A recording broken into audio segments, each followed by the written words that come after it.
Hi friends, உங்களுக்கு chicken ஊறுகாய் வேணுமா? இந்த நம்பருக்கு காண்டாக்ட் பண்ணுங்கள். இந்த ஊறுகாய் வந்து நாங்கள் கடைக்கெல்லாம் செஞ்சு கொடுத்துட்ருக்கோம். எல்லாருமே வாங்கிட்டுருக்காங்க நல்லா இருக்குன்னு சொல்லிட்டு. இது ஃபுல் நல்லெண்ணெய் தாங்க. நீங்கள் பயப்படாமல் கண்டிப்பாக வாங்கி சாப்பிட்லாம். உங்களுக்கு வேணும்னா அந்த நம்பருக்கு காண்டாக்ட் பண்ணுங்கள். இப்போ இந்த ஊறுகாய் எப்படி செய்யலாம்னு பார்க்கலாம். வாங்க வீடியோக்குள்ளே போகலாம்.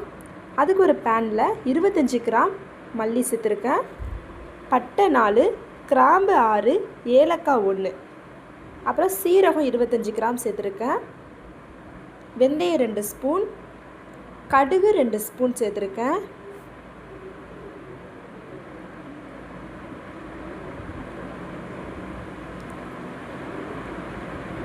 இதெல்லாம் நல்லா வறுத்துக்கணும்.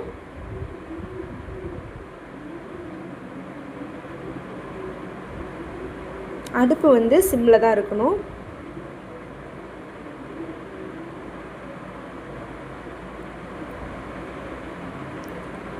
நல்லா சூடு பட்டதும் அந்த மல்லியெல்லாம் தெறிக்க ஆரம்பிக்கும்.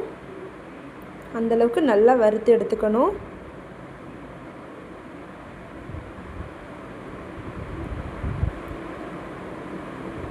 வறுக்கும் போதே வீடே மணக்கும். அந்த ஸ்மெல், அந்த வாசனை எல்லாமே சூப்பராக இருக்கும்.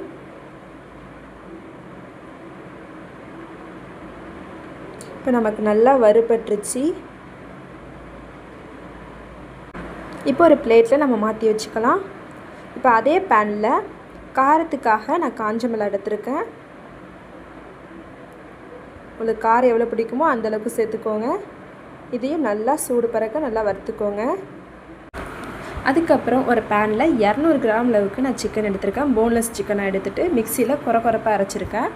அதை ஒரு பேனில் மாற்றிட்டு தண்ணி எதுவும் ஆட் பண்ணக்கூடாது. அந்த சிக்கனே தண்ணி விட்டு வரும், அதிலே நல்லா வெந்து வரணும். இப்போ நான் அது கூட கவுச்சி ஸ்மெல் இல்லாமல் இருக்கிறதுக்கு ஒரு கொஞ்சமாக மஞ்சள் தூள் சேர்த்துருக்கேன். அதுக்கப்புறம் கொஞ்சம் இஞ்சி பூண்டு பேஸ்ட்டு இதெல்லாம் நல்லா மிக்ஸ் பண்ணிக்கோங்க. தண்ணியெல்லாம் வற்றி வந்ததுக்கப்புறம் நம்ம நல்லெண்ணெய் ஆட் பண்ண போகிறோம். நல்லெண்ணெய் ஆட் பண்ணிவிட்டு அந்த நல்லெண்ணெயிலே நல்லா சிக்கன் வந்து நிறம் மாறி வரும். இந்த மாதிரி லைட்டாக நிறம் மாறி வந்திருக்கணும். அதுக்கப்புறம் நம்ம பொடி அந்த அரைச்சி வச்சுருக்கோம் இல்லையா, அந்த பொடியில் வந்து ஒரு 2 ஸ்பூன் அளவுக்கு சேர்த்துக்கணும். சேர்த்துட்டு நல்லா மிக்ஸ் பண்ணிக்கோங்க. இதுக்கு தேவையான நான் உப்பு சேர்த்துக்கிறேன்.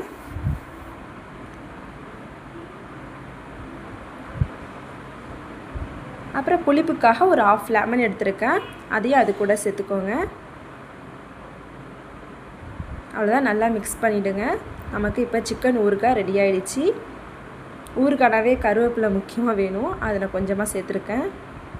நீங்கள் ட்ரை பண்ணி பாருங்கள். உங்களுக்கு எங்கள் வீடியோ பிடிச்சிருந்தால் சப்ஸ்கிரைப் பண்ணுங்கள்.